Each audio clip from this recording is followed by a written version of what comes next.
हिंदू तनमन हिंदू जीवन, रग रग हिंदू मेरा परिचय। हो जाती दुनिया भस्म सात जिसको पल भर में ही छूकर, मैं मानव हूं निर्भयता का वरदान लिए आया भू पर। भय से व्याकुल दुनिया ने आरंभ किया भारत आश्रय, हिंदू तनमन हिंदू जीवन, रग रग हिंदू मेरा परिचय। मैं आप सभी से रिक्वेस्ट करता हूं कि यह वीडियो हर भारतवासी को देखना है, क्योंकि आज मन मेरा बहुत व्यथित है। यह कैसी विडंबना में हम फंस गए हैं। आज दुश्मन इतना सक्रिय है कि उसने भारत को आपस में भिड़ाने के लिए सारे मोहरे सजा दिए और हम अंधे हो चुके हैं।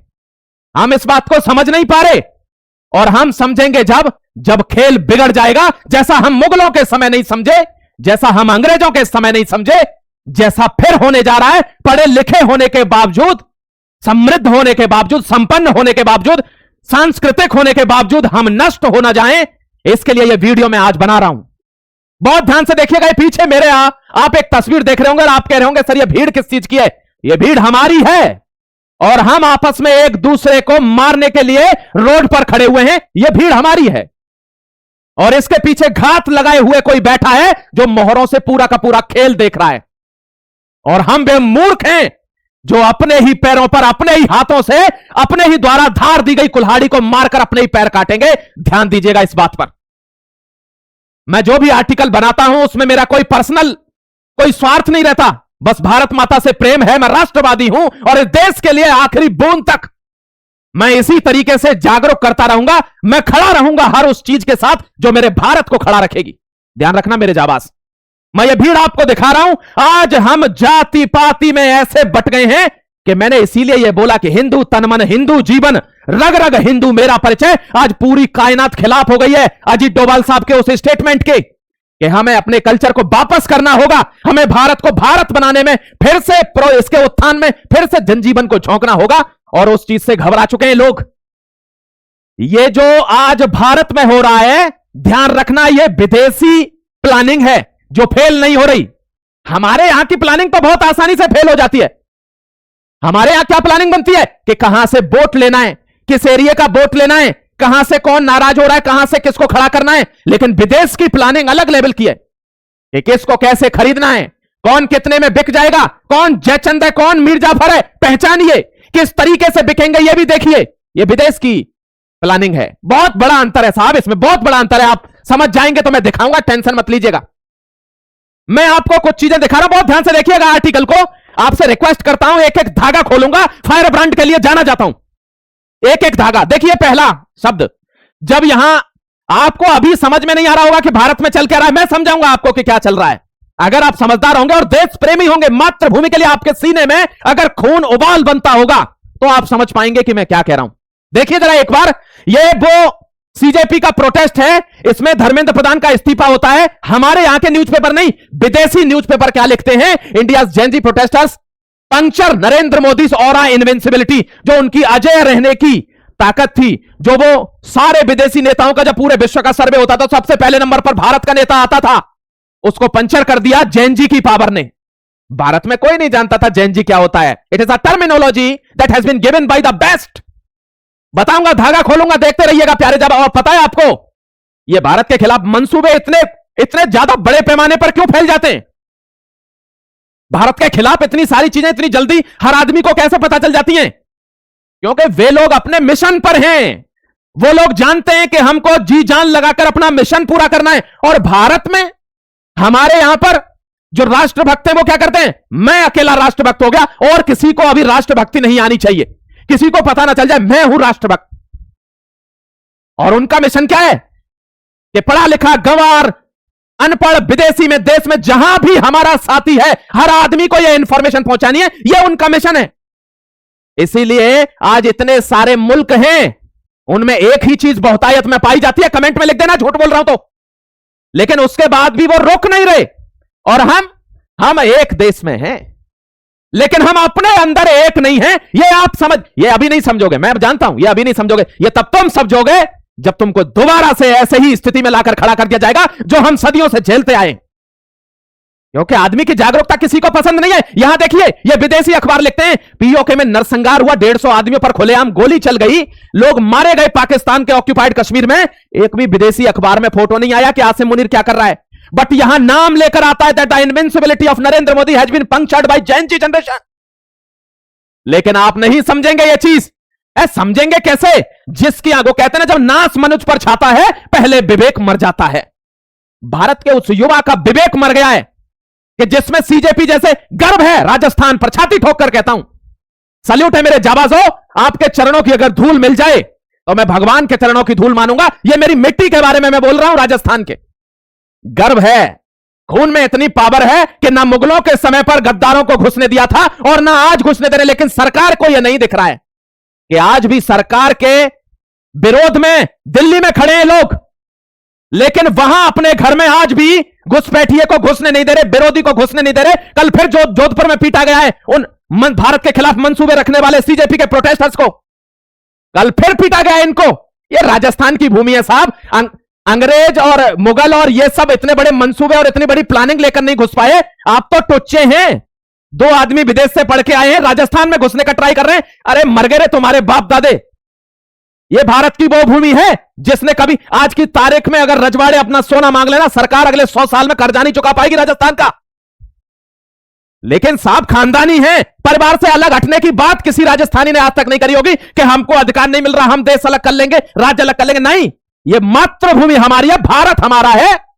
अगर कहीं गलती होगी हम संभालेंगे, लेकिन भारत से अलग थोड़ी हो जाएंगे। क्या आप अंगों को शरीर से अलग कर दोगे तो क्या शरीर स्वस्थ रहेगा? नहीं। राजस्थान इसके लिए जाना जाता है। सल्यूट है ऐसी वीर भूमि के लिए, ऐसी मातृभूमि के उस जगह के लिए जिसमें हमने जन्म लिया। जाबाजो देखना, ये भारत के खिलाफ अब ये दोबारा से एक आंदोलन अभी समाप्त नहीं हुआ। एक आंदोलन खत्म हो गया झारखंड में, एक दिल्ली में, एक चल रहा है दिल्ली में, लेकिन दोबारा आंदोलन आ रहा है सितंबर में, 5 सितंबर को, और ब्रिक्स की मीटिंग है भारत में। आप जानते हो आज भारत में फॉरेक्स रिजर्व इतना है कि हर जगह से पैसा भारत में आ रहा है। योगी जी मिलके आए जापान में, फिर से इन्वेस्टमेंट भारत में, नोएडा में इन्वेस्टमेंट। लेकिन यह किसी को पसंद आएगा क्या? क्योंकि नोएडा में इन्वेस्टमेंट आ गया, फिल्म सिटी यहां बन गई, मुंबई के लोग यहां रोजगार लेने आएंगे। यूपी के अंदर 1000 एकड़ में फिल्म सिटी बन रही है, 50 यूनिवर्सिटी नोएडा में बनने वाली है, जापान की, फ्रांस की यूनिवर्सिटी नोएडा में आ रही है। क्या इससे खुश होगा क्या कोई विदेशी महकमा? या इससे विपक्ष खुश होगा कि हमारा तो छुट्टी हो गई 2040-42 तक, हम नहीं इस कुछ भी सेंध लगा पाएंगे सरकारों में देश के अंदर?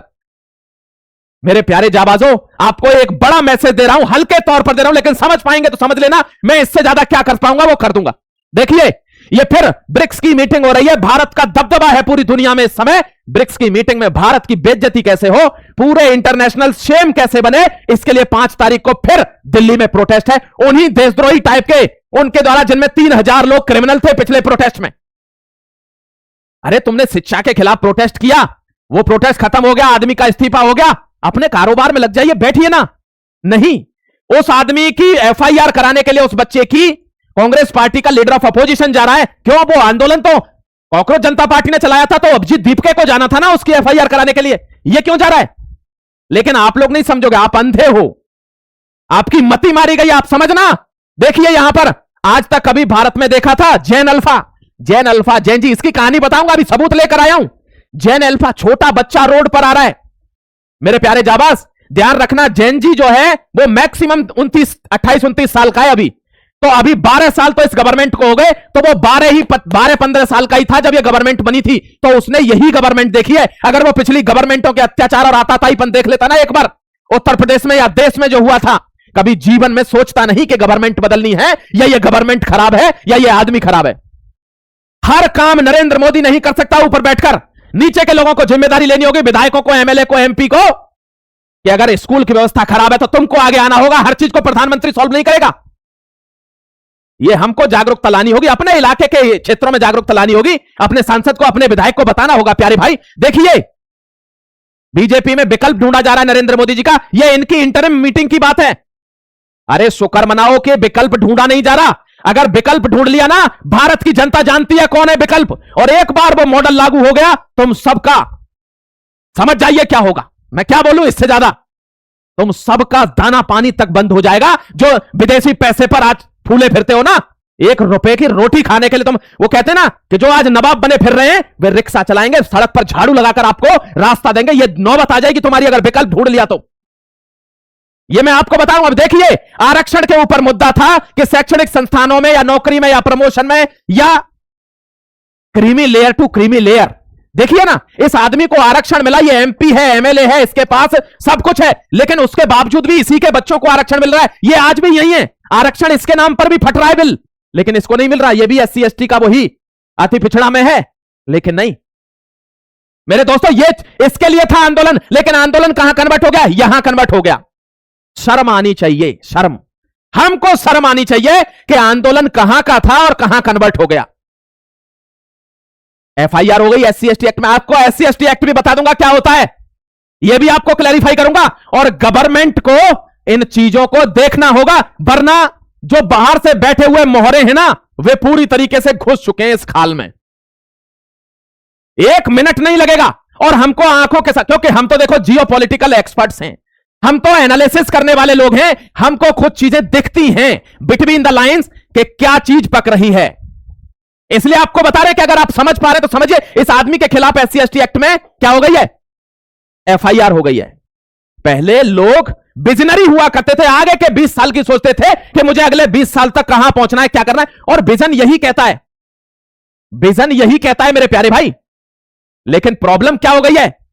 प्रॉब्लम यह हो गई कि हम पर निर्णय लेना नहीं आ रहा है। हम, भगवान श्री कृष्ण कहते हैं कि अगर कोई युधिष्ठिर को कहता है कि तुमको जुआ खेलना है और वो धर्मराज हैं, वो उनको आज्ञा का पालन करना है, तो फिर जुआ खेलोगे तो महाभारत झेलना पड़ेगा।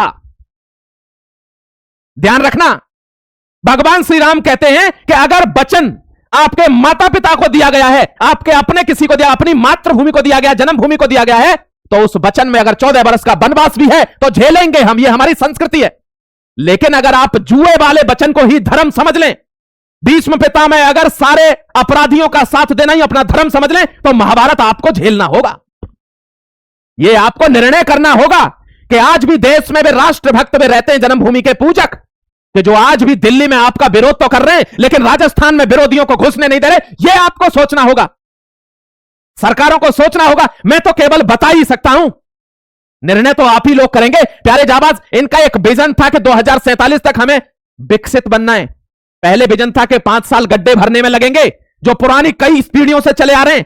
अगले 5 साल महत्वाकांक्षी, यानी जो हमारी इच्छाएं हैं, रोड होना चाहिए, इंफ्रास्ट्रक्चर होना चाहिए, भारत में ही चीजें बननी चाहिए, कंपनी यहां आनी चाहिए, भारत की सुरक्षा सेना बहुत मजबूत होनी चाहिए। यह सब क्या थी? हमारी महत्वाकांक्षा थी कि भारत को कोई नोचे ना, कश्मीर में आतंकवादी हमला ना हो। इस पर काम हुआ, लेकिन अब एक एक करके अगर ये सारे काम होते चले जाएंगे तो विपक्ष तो खत्म ही हो जाएगा। विदेश में बैठी हुई शक्तियां वो सब निष्क्रिय हो जाएंगी। इसलिए यह विजन था कि यार ये तो 2047 तक सेट हो गया मामला, इसको खत्म करो। अंदर से घुन बन के भी कुछ लोग खा रहे हैं, दिखा रहा हूं, देख लेना। ऐसे आर्टिकल मैं भी बार बार नहीं बोल सकता हूं, जो एक बार आता है हृदय से वो बोलता हूं आपके सामने, कोई लिखा हुआ नहीं पढ़ रहा हूं कहीं से। ये मेरे भारतवर्ष के प्रति मेरे विचार हैं, जो मैं आपको बताना चाह रहा हूं, अपनी जनता को, अपने जागरूक करना चाह रहा हूं, देश के लोगों को, कि किसी बहम में फंस मत जाना। क्योंकि बाज की पंखें जब घायल होती हैं तो एक चिड़िया जिसकी कोई औकात नहीं है उड़ने की, वो भी उसको उड़ने के टिप्स देने लगती है। तो जब भारत घायल हो तो ध्यान रखना, हर टुच्चा मुच्चा बना हुआ जैन जी उसको सिखाने की कोशिश करेगा, लेकिन भारतवर्ष से बड़ी औकात थोड़ी हो जाएगी। जो बादलों का सीना चीर के पूरे विश्व को नीचे रख के अगर अपने आप को ऊपर विश्व पटल पर ला सकता है, वो भारत है। लेकिन जब दिन खराब होंगे, पंख जब घायल होंगे, तो कोई भी टुच्चा मुच्चा अपने हथियारों से हमको घायल कर सकता है। यह हमको समझना। देखिए, रक्षाबंधन पर $35 मिलियन का फंड आ रहा है। कल पूजा होती है गणेश जी को, मुंबई का भगवान नहीं राजा कहा जाता है, पूरे विश्व के राजा हैं गणपति बप्पा। कल उनकी पूजा होती है तो अंडों से उनकी पूजा पर हमला किया जाता है। और वहां से क्यों हमला किया गया? क्योंकि भड़क के उधर से कोई बयान दे, और उसने बयान दिया दूसरी कम्युनिटी के लोगों ने, ये ध्यान रखना आगे ईद आ रही है, हम भी तुमको दिखा देंगे, ये बयान दिया गया। और इसी का इंतजार हो रहा है भारत में कि कुछ तो कोई कांड हो कि जिसके चलते हम कुछ तो कर पाए, अपनी कुछ रोटी तो सेक पाए। बाहर बैठे हुए लोग सिर्फ मूवमेंट का इंतजार कर रहे हैं। अगर भारत नहीं संभला तो बहुत कुछ गंवाएंगे हम। देखिए, भारत में टीसीएस का अभी आपने कन्वर्जन पकड़ा था रैकेट, विप्रो अजीम प्रेम जी। मेरे दोस्त, भारत बहुत अंदर से घायल है, दिल रोता है कभी कभार कि कैसे इनको ठीक किया जाए। देखिए, भाई बहन का यह सबसे बड़ा बंधन, सबसे बड़ा त्योहार है, लेकिन भारत के कल्चर को खा गया वेस्टर्न कल्चर, खा गई विदेशी सोच हमें। देखिए भाई बहन का यह कल्चर है, यह आपको कहीं लगता है कि फिल्म की शूटिंग कर रही है या रक्षाबंधन पर आई है? लगता है कहीं? क्योंकि हमारी नसों में विदेशी कल्चर घुसाना है। भारत अगर तरक्की कर रहा है, मां बाप अगर कुछ कह रहे हैं तो वो गवार हैं, बेवकूफ हैं। हमारे मां बाप जिन्होंने हमको जन्म दिया है, आज हमको वो बेवकूफ लगते हैं। हमारी सोच इतनी डेवलप हो चुकी है, मैं कुछ भी पहनूंगा महंगा। हनुमान जी ने रामायण में, आपने अगर रामायण कभी देखी होगी, पढ़ी होगी, उसमें हनुमान जी कहते हैं रावण से कि स्त्री चाहे कितनी भी सुंदर हो, पूरे आभूषणों से लदी हो, तो भी उसकी सुंदरता नहीं आती, क्योंकि उसके पास वस्त्र नहीं है। स्त्री की सुंदरता ही तब आती है जब वो वस्त्रों में हो और फिर आभूषण पहने। भारत कभी भी, हमारा सनातन का कल्चर है ये, हम कभी भी एक्सट्रीमिज्म में नहीं जाते कि तुम एकदम कपड़े उतार दो या पूरा ढक लो, कंबर लगा लो। हम कहते हैं जो हमारा बेसिक कल्चर है वो मेंटेन रहे, हमारी माताएं, बहनें, बहू, बेटियां कैसे रहती हैं वो मेंटेन रहे, ये सनातन का कल्चर है। लेकिन उसमें हमने विदेशी प्रोपेगेंडे घुसा दिए, हम अंधे हो गए।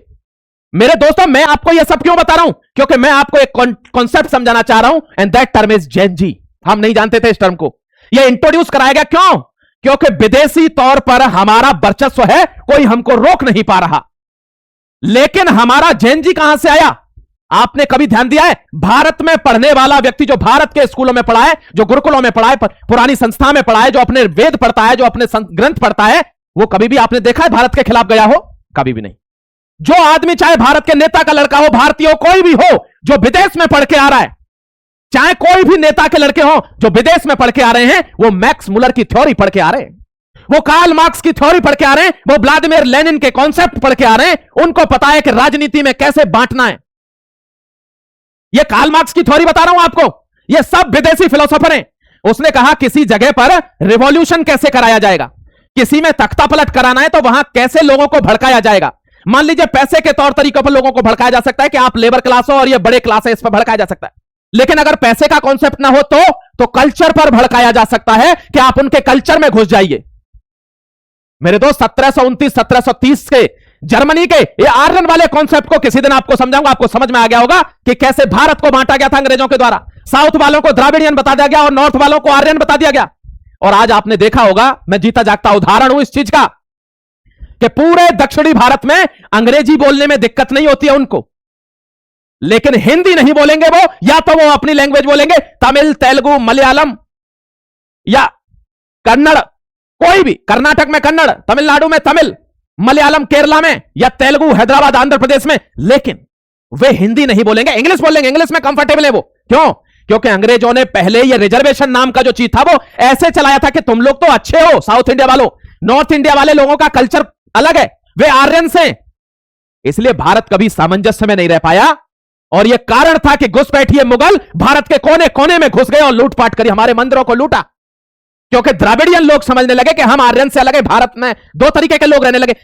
ये आपको कभी पढ़ाया नहीं गया ना, क्योंकि आपको तो हुमायूं की फूफी की लड़की की कौन सी नंबर की शादी छठे दामाद से हुई थी, यह पढ़ाया गया है। यहां देखिए, यह कॉन्सेप्ट है जैन जी, जो हमने कभी नहीं सुना, वेस्टर्न कॉन्सेप्ट है, यह आया। आप देखिए ना, why Narendra Modi economic model is not working in Indian youth. Economic model कि देश को बढ़ाना है, देश की तरक्की का मतलब हर किसी की तरक्की है, देश की अर्थव्यवस्था मतलब सब बढ़ेंगे, यह मॉडल काम क्यों नहीं कर रहा है? ये कौन लिख रहे हैं? ये लिख रहे हैं फाइनेंशियल टाइम। ये पीओके के बारे में नहीं लिखते, पाकिस्तान के बारे में ना, ये भारत के बारे में लिखे, क्योंकि भारत एक समृद्ध देश है, हजारों भाषाएं, हजारों यहां पर जातियां, संप्रदाय, विभिन्न चीजें रहती हैं, और फिर भी भारत अभी टूटा नहीं है। कितने देश नहीं टूट गए? पाकिस्तान जैसा टुच्चा भी टूट गया, भारत नहीं टूटा। ये हमारी पावर है, और इस पावर से ही घबराते हैं ये लोग कि कभी भी 10 साल के अंदर भारत विश्वगुरु बन सकता है, क्योंकि इनमें ये सामंजस्य की जो पावर है, यहां की जो बुद्धि है, यहां के जो इंटेलेक्चुअल लोग हैं, उनका दिमाग अलग लेवल का है, वे लीडर लोग हैं, वे दुनिया को गवर्न करेंगे। इस चीज से घबराते हैं ये लोग। पश्चिमी सभ्यता हमसे घबराती है, हमारे वेदों से सीखकर हम ही को मेडिसिन बेच रही है, हमारे ग्रंथों से सीखकर हम ही को पढ़ना सिखा रहे हैं, हमारी साइंस को सीखकर हमको साइंटिस्ट बनकर दिखा रहे हैं। और भारत में जाकर कार्ल मार्क्स की थ्योरी लेकर यहां के पढ़े लिखे नेता, चाहे वो अखिलेश यादव हो, चाहे कोई हो, जो बाहर से पढ़ के आ रहा है, वो बाहर की विदेश नीतियों को भारत पर थोक रहा है। यही कारण है कि भारत में राजनीति के नाम पर आज भी लूटपाट जारी है।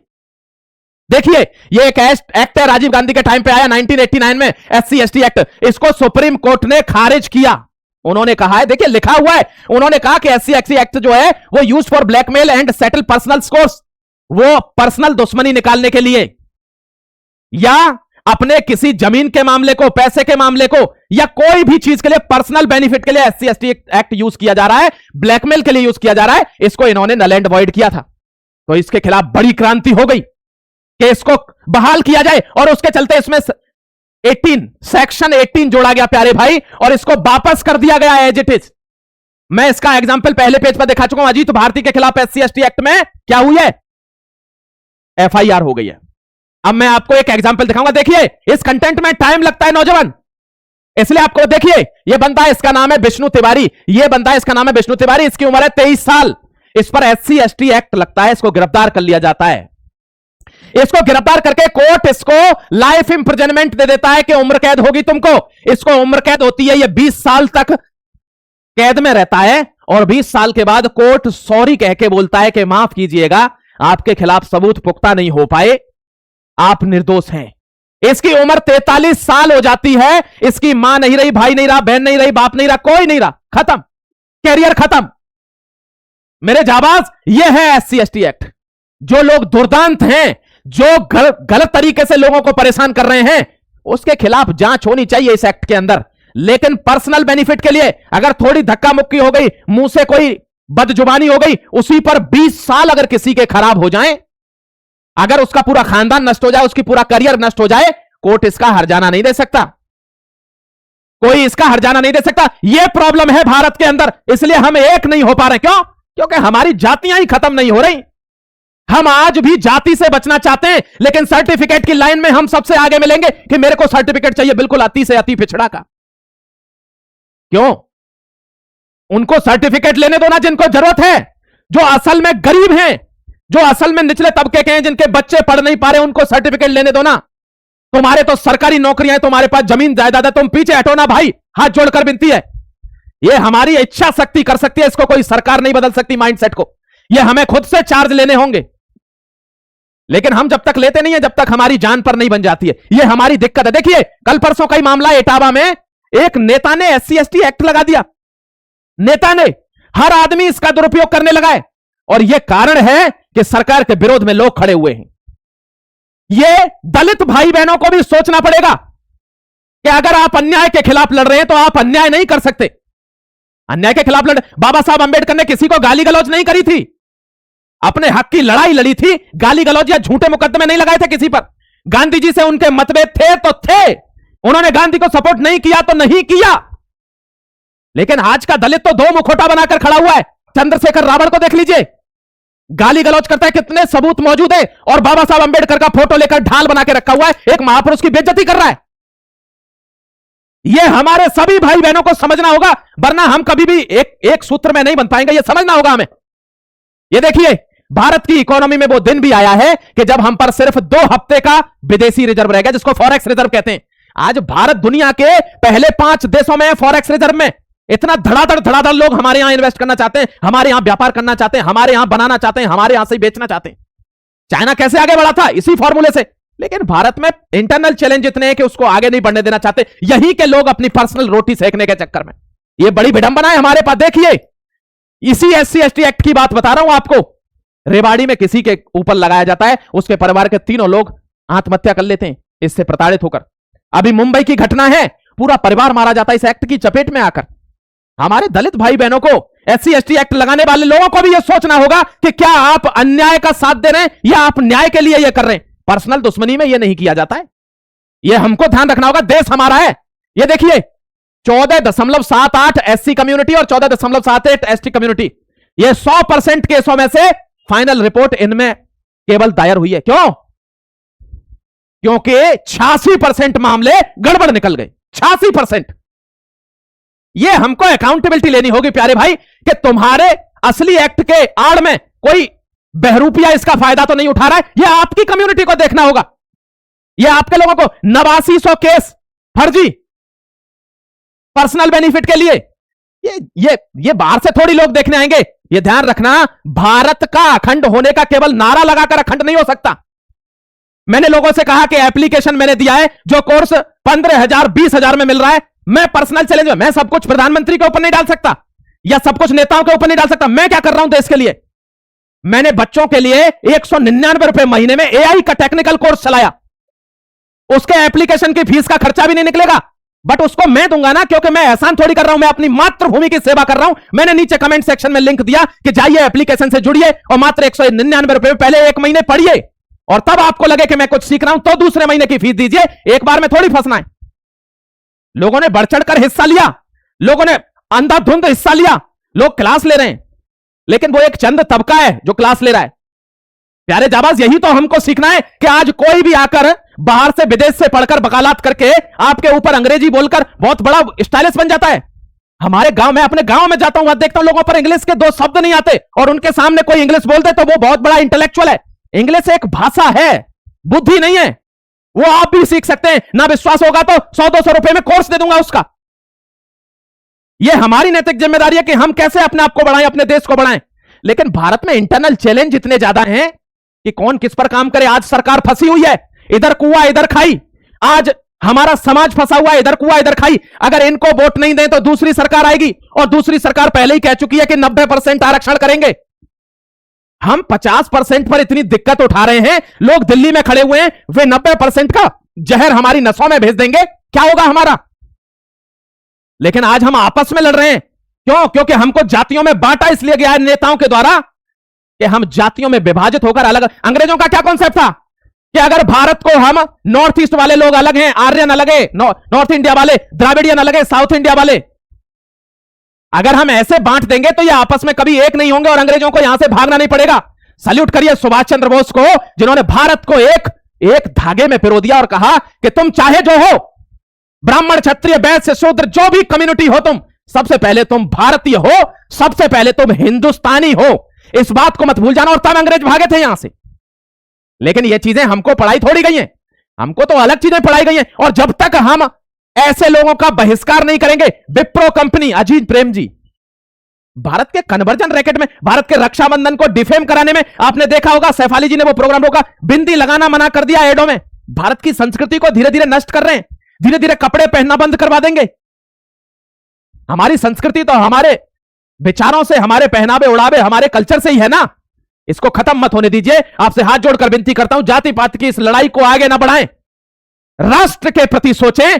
राष्ट्र को, सरकार को भी यह आह्वान करना चाहता हूं कि जो राष्ट्रवादी, जो देशभक्त हैं, जो हर कीमत पर जीवन मृत्यु को अपने मातृभूमि से ऊपर नहीं समझते, उनके साथ अन्याय मत कीजिए। फिर मिलता हूं एक और धागा खोल एनालिसिस में। जुड़े रहिए आप जीतेंगे को सब्सक्राइब करके। डिस्क्रिप्शन में सारे लिंक आपको मिल जाएंगे। जय Hind, Vande Mataram, God bless you.